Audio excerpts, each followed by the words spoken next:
The COVID Fantasy Football League, the home of upsets, intense rivalry, and fun competitiveness, is now entering its third season. Hello everyone, I am Commissioner Patrick Quinlan. I hope everyone is excited as I am for a new great season. Before the 2022 season commences, I would like to give a brief history on the league during its first and second season. So let's take a look at where it all began. Established in 2020, the CFL began with 4 divisions, consisting of 4 teams each.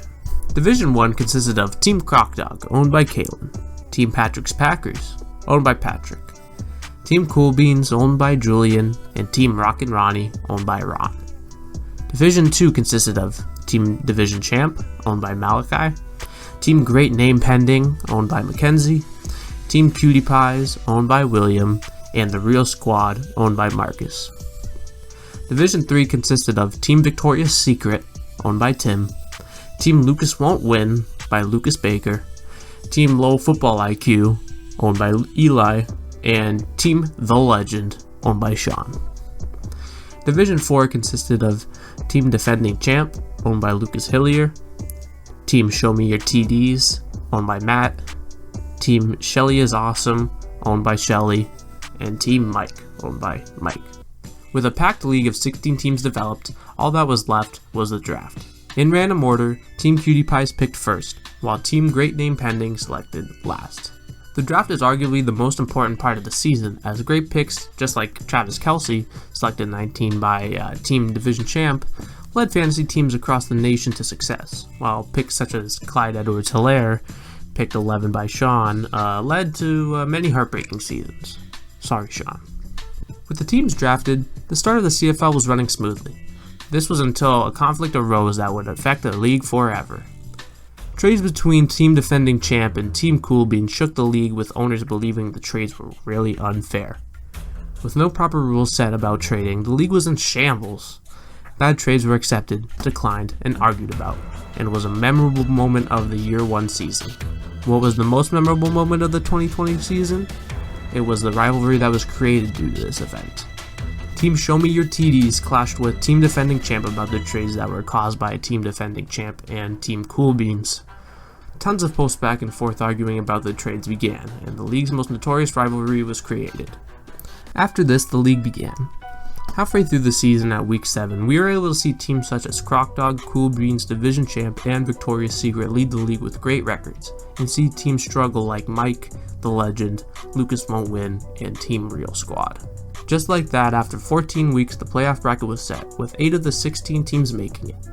First seed Croc-Dog went up against the 8th seed Cutie Pies, 4th seed Defending Champ went up against 5th seed Cool Beans, 3rd seed Patrick's Packers went up against Great Name Pending, and 2nd seed Division Champ went up against 7th seed Show Me Your TDs. Upsets occurred with lower seeded teams Great Name Pending and Show Me Your TDs making it past the first round, while Team Defending Champ and Croc-Dog made it on to the second round as well. The semifinal was intense, with both victories of Defending Champ and Show Me Your TDs within less than 18 points. And just like that, the rivalry between Lucas and Matt could be settled, as they so happened to face off against each other in the first ever CFL Championship match. Show Me Your TDs came out on top with a 9-point victory over a Team Defending Champ, and the season was over. With Matt taking home 2 glorious trophies, members of the CFL began to seek vengeance, and the 2021 season later commenced. Due to inactivity, some teams were removed, with one being added, Team Cheesehead. 2 teams also changed their names, with the owner Lucas changing his name to Call Me If You Get Mossed, and Malachi changing his name to... I'm not even going to say. Rules set, teams entered, and all that was left was the draft. As mentioned earlier, last year's draft was chosen by a random computer. This time, we thought it would be a great idea to have fantasy football analysis from Adam Rank choose the selections for us. Hey, what's up, everybody? It's me, Adam Rank from the NFL Network. I drafted 5th overall. It's a 10-team league. I drafted 5th overall. Everybody that books me to do this and pick their draft order, the person who's booking it, you also get 5th. So we're simpatico. Some of you are going to hate me. Like Mackenzie, you're picking 10th. You know what though, Mackenzie? 10 is better than 9. Just ask Sean, because Sean's going to be drafting 9th. Sean, I don't know. It's fine. I don't know. Sean, you just seem good enough to where you can handle 9. Number 8 though is Julian. William, you're 7. 6, Lucas. Matt, number 4.